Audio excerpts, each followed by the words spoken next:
Hello guys! Gawa tayo ng isa sa trending ngayon, ang tanghulo.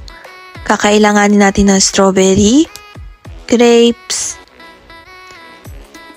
kailanganin din natin ng sugar, ice cube, at water.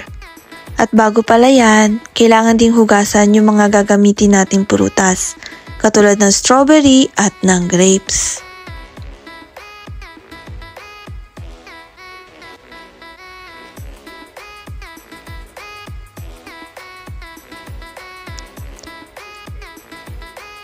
Pag nahugasan na natin, kailangan natin punasan maigi ang mga prutas para lalong kumapit yung ating syrup na gagamitin.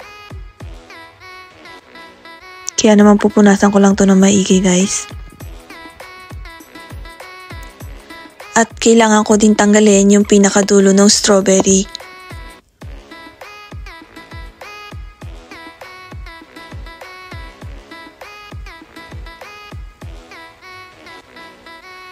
Kakailanganin din natin ng chopstick para dito ko itutuhog yung mga strawberry at grapes.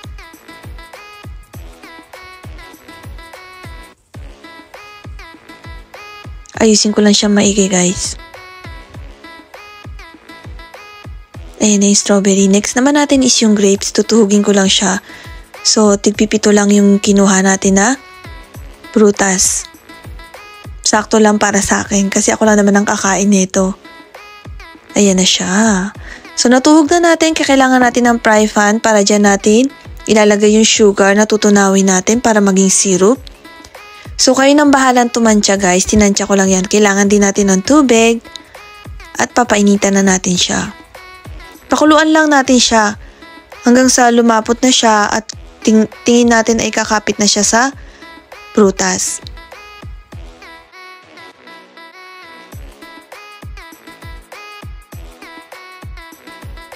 Ayan, lalagay na natin siya sa strawberry.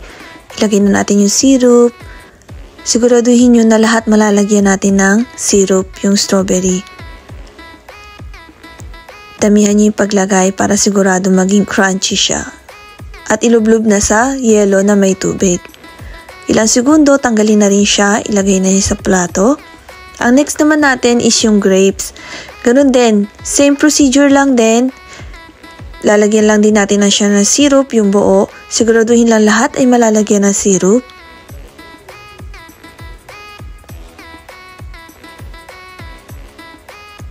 After nyan, ibababad na rin natin siya ulit sa ice na merong tubig.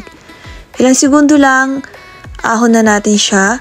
At hola, ito na ang ating finished product. Ayan na siya, napakasarap. Kaya naman, syempre, kailangan ko siyang tikman. Crunchy siya guys. Super crunchy. Ang sarap niya. Kaya naman, subukan nyo na rin. Napakadali lang ang paggawa nito. Talagang crunchy at manilamnam siya. Kaya gawa na rin kayo na sa inyo.